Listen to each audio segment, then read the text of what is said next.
Today, we're talking with Varun Puri, CEO of Yoodlee Roleplays, about being Sergey Brin's only direct report and about growing Yoodlee, his AI role-playing coaching company. Thanks for having me. What an honor.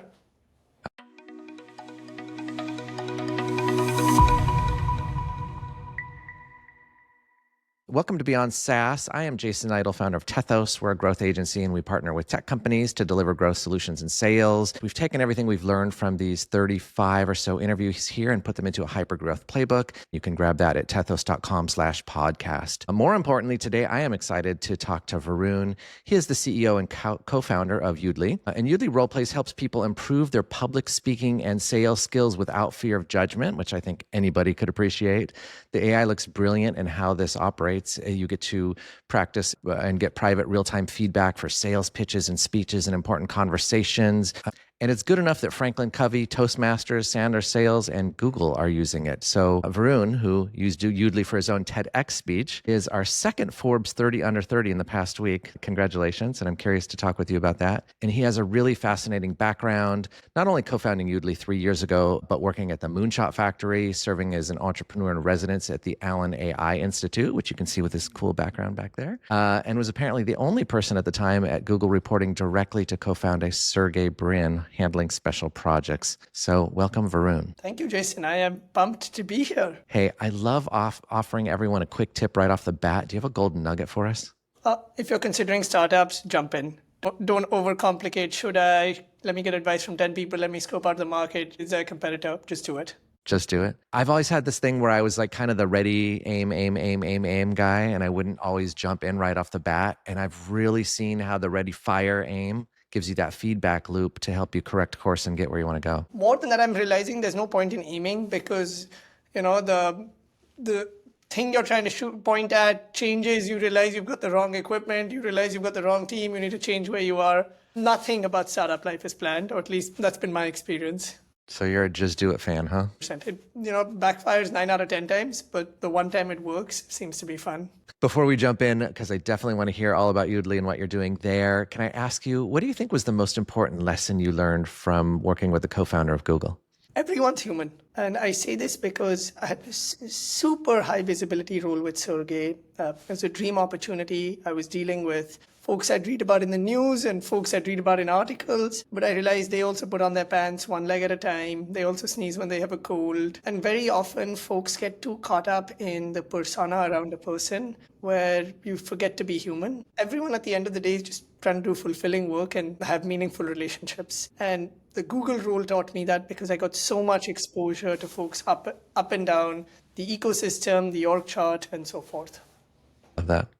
So tell me about your company. Yeah, so TLDR on Yoodlee is started as Grammarly for Speech, AI speech coach. How do we help kids in India speak with confidence? Very quickly, so folks around the world use us for a whole host of use cases. Interview prep, crucial conversations, maybe you have a stutter and I'm working with a speech language pathologist, pitch certification, upcoming promotion chat, etc. Grew more broadly to Yoodlee AI Roleplays. And so we're now creating this Roleplays as a service category. It's being used by organizations like Google and Snowflake and Databricks and Sandler Sales and folks I'm super honored to be working with who are using us to train teams at scale within days. So this could be new pricing, new packaging, partner enablement, new pitch certification, making practice fun and real-time and realistic. So give us a little bit of real-life usage. Like you used it for your own TEDx speech, right? How does that work?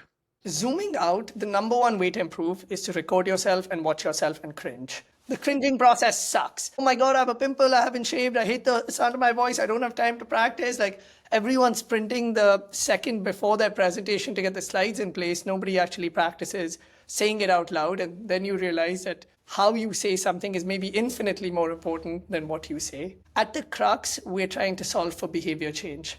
Tiger Woods and Usain Bolt and Michael Jordan spend 99.999% of their time in the batting cage and then 10 seconds on that actual 100-meter sprint. Why can't we change this for speaking? And I say speaking across the board, right? HR training, sales enablement, GTM coaching, CS renewals, etc. So that's the nuts and bolts of it. Come to Yoodlee, practice a role play. That's what I did for my TED Talk.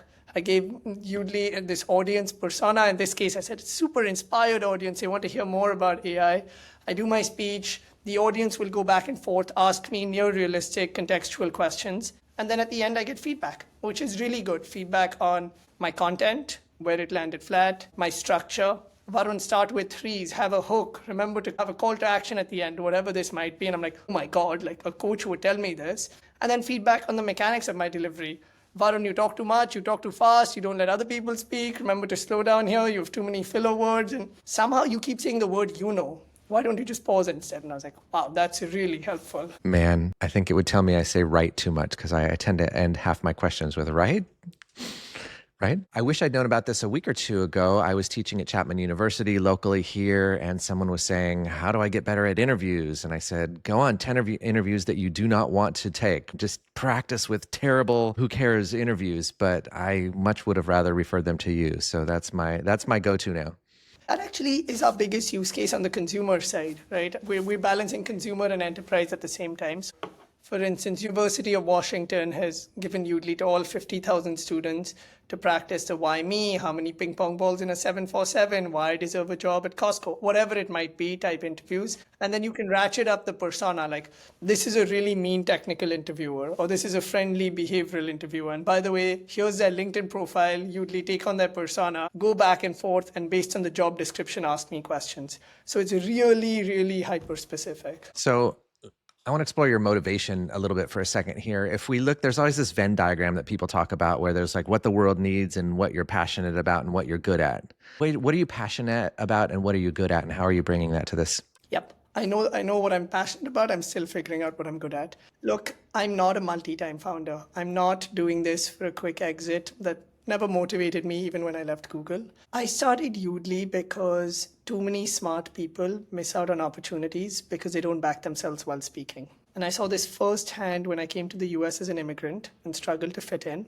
And then I saw this at Google, right? The top executives would get all of the coaching and assistance and the fancy treatment, but the engineer, the non-native English speaker, the woman who gets talked over, those are the folks who miss out on opportunities. And the way to improve is just to record yourself and practice and keep doing that over and over again. So to me, Yoodlee is an equalizer, and the company is successful, not if we sell gazillions of licenses to enterprises. I hope we do that and we make money. But it is successful if billions of people use this tool and they're like, oh my God, I landed my next job. Or I was really nervous to ask someone on a date and I used Yoodlee and it helped me. And my God, I had this presentation in front of this entire committee and public speaking is my biggest fear. I mean, 2 out of 3 people are afraid of it. And Varun, Yoodlee was able to help. And then more deeply, I never learned any of this growing up. In the Indian educational system, it's very much rote learning and science and math. And I think a lot of folks here don't learn it as well, but there's still some structure. There's debate and mock trial and whatnot. Can we do to speaking what Duolingo did to language learning, what Strava, Peloton, Apple Health have done to fitness? So anyhow, long story short, that's my why. So something I'm seeing a little trend in here, and this is really interesting to me, is that 2 guests ago, I was talking with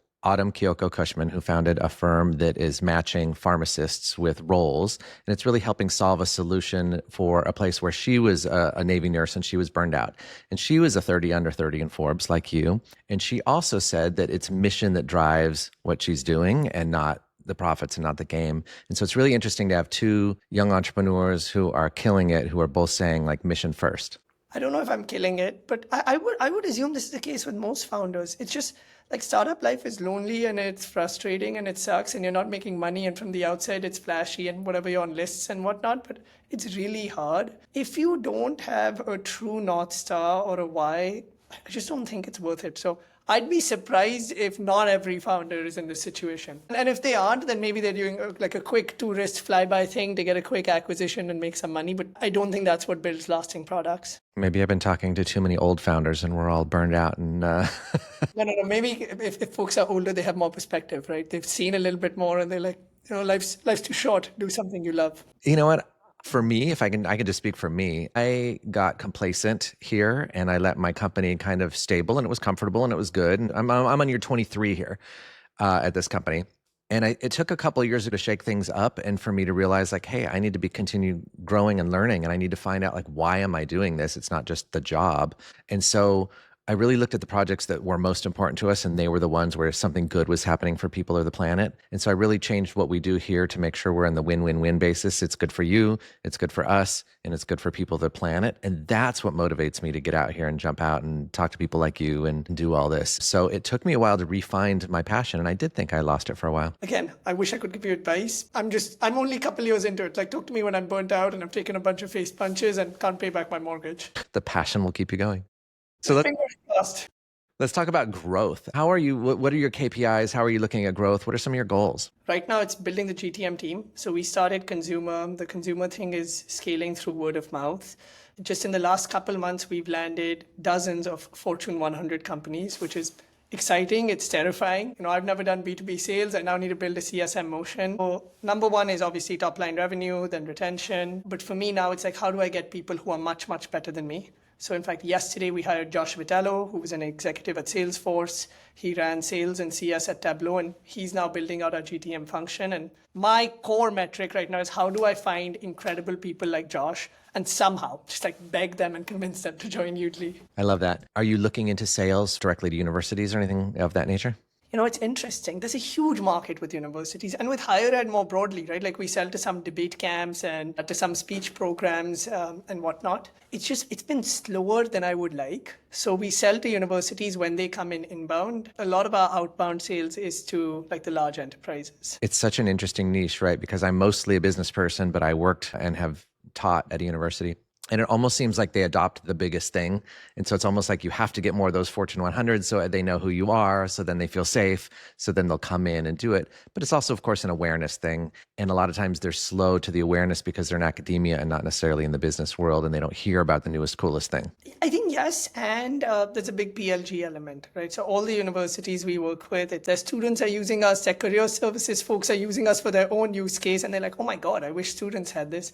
And then they reach out, and obviously it's a slower process with paperwork and whatnot. But 9 out of 10 times the university comes in, I'm like, let's just make this deal happen. It doesn't matter. And then we are spending our cycles on the enterprise stuff. So you're on year 3, is that right? I am. And what percent growth are you looking for this year? Oof, talking in percentages is silly because we were at I think 3,000% growth last year because we're still operating in such small numbers. I'm hoping to 10x our revenue this year. I hope our board isn't listening because I gave them a much more conservative account, but I'd be disappointed if we didn't hit that goal. And what happens if you don't get there? I try and hit that next year. Keep going. Tell me some of the things that you're doing to inform the market. Our go-to-market is essentially threefold. There's the consumer play, which is folks use it, love it, sign up. Maybe they dislike it, they reach out to me with feedback. There's the enterprise, which is purchases Yoodlee. I'm Google, I need to train 15,000 reps on the new AI strategy. Oh my God, how do I do this in 1 week? And then there's training companies. So when I say training companies, I mean the L&D leader who quit her company to start her own gig, a sales trainer who has 10 employees, all the way to a debate coach, to a speech language pathology company, to like a large Mind Gym, Korn Ferry, Sandler Sales, Corporate Visions, etc. We think of these training companies as our bullseye ICP. A lot of people ask, why don't you compete with them? Like AI is taking their jobs. My approach is absolutely not. First off, I think that's arrogant. Second, I think that's a business mistake. AI will get learners from maybe a 0 to a 6. And as the tech gets better, we'll take them from a 6 to an 8. It's the human in the loop that takes you from an 8 to a 10. So when we work with coaching companies, I'm very much like, take Yoodlee, make it your own, rebrand it, upsell it, bundle it into your offering, use it for demand gen, use it for reinforcement. We are the medical report if you're the doctor. We are TurboTax if you're the accountant. We are the power drill if you're the electrician. Let's help you grow your business. And we've seen most adoption from the coaching world. It's such an interesting narrative, right? Because that could have gone the head-to-head route. We're taking your entire industry away. But I love that you're placing it in that way and you're looking at it that way. How do you reach enterprise? Same thing. Product-led growth, inbound, and coaching companies are like, hey, we're using Yoodlee. You already have the relationship with us. Why not work together? How do you get the word out? Podcasts, but I think it's mostly viral PLG stuff. So when someone does a Yoodlee speech, they're like, oh my God, I really like this. I got some AI feedback. Let me share this with a friend or a colleague to also get human in the loop feedback. So the sharing ecosystem, even though this is a core rooted insecurity we're working with, has been super beneficial. So every day when I get on LinkedIn or Twitter, I'm like, oh my God, who are these people talking about Yoodlee? And there's some hate, there's some love, but there's talk. I love that. What's holding you back from growing even faster? What's your internal constraint that is like, how could you speed up your growth process? It's a great question, and it's one that so Isha, my co-founder, Isha and I battle with all the time. I think it's our inexperience, to be honest. We have never built or led teams before, and we've been trying to up level as quickly as the product and the market is up leveling. So GTM team went from 0 to 10 in like 3 months, and I'm like, oh my god, how does one even think about quotas and comps and like CS versus sales and whatnot? Getting Josh on board, super, super important in that vein.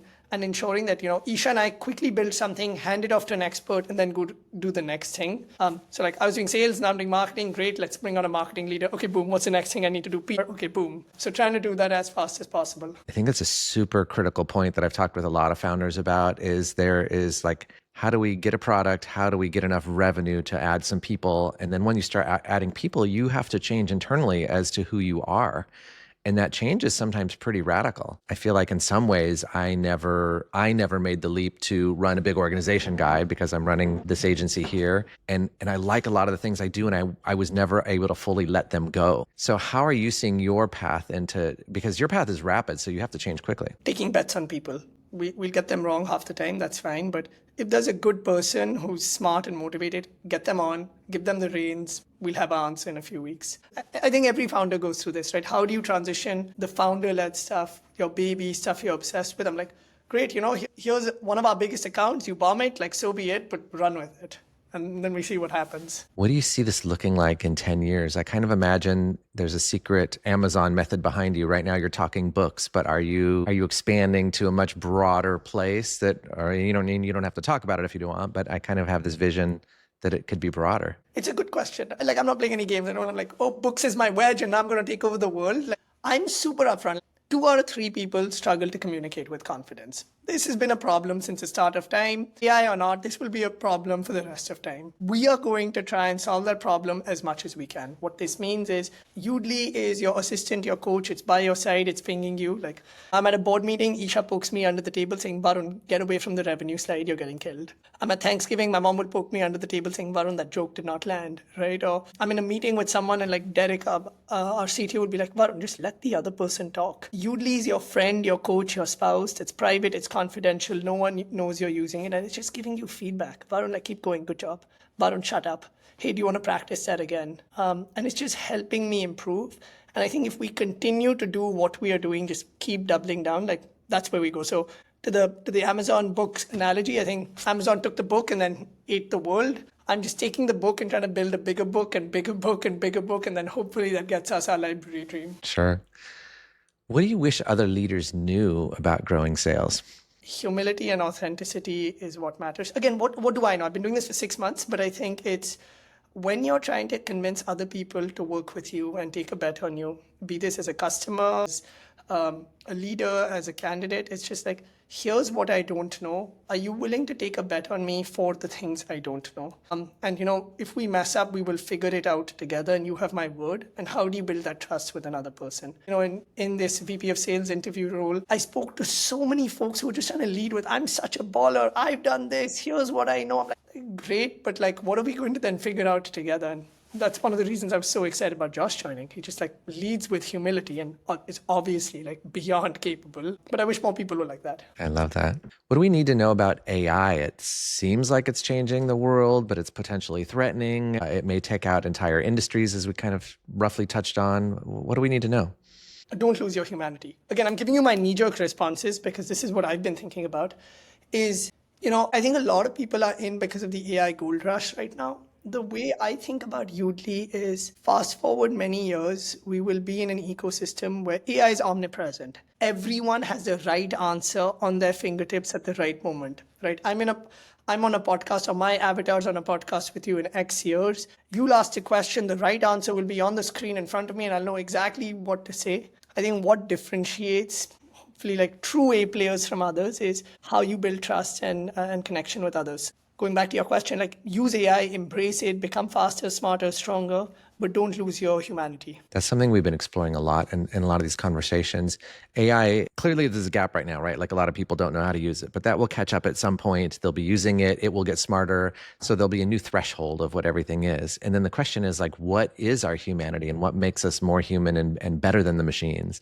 What do you think that is? What puts us a level above? I think it's the human to human interaction, right? We'll move to a world with AI STRs and smart pings on Slack or whatever the future of Slack looks like, and maybe AI powered buying decisions. All of that, I'm sure some smart people will figure out. It's how do you and I get in a room and for you to be like, oh, this is actually a good guy trying to do like great stuff with the time they have and vice versa. And I think that requires me to look you in the eye and be like, here's what I know, here's what I don't know. Do you want to play ball? And that's very, very hard. I don't see a world where AI can or should crack that. So the world feels pretty turbulent today. What trends do you see ahead?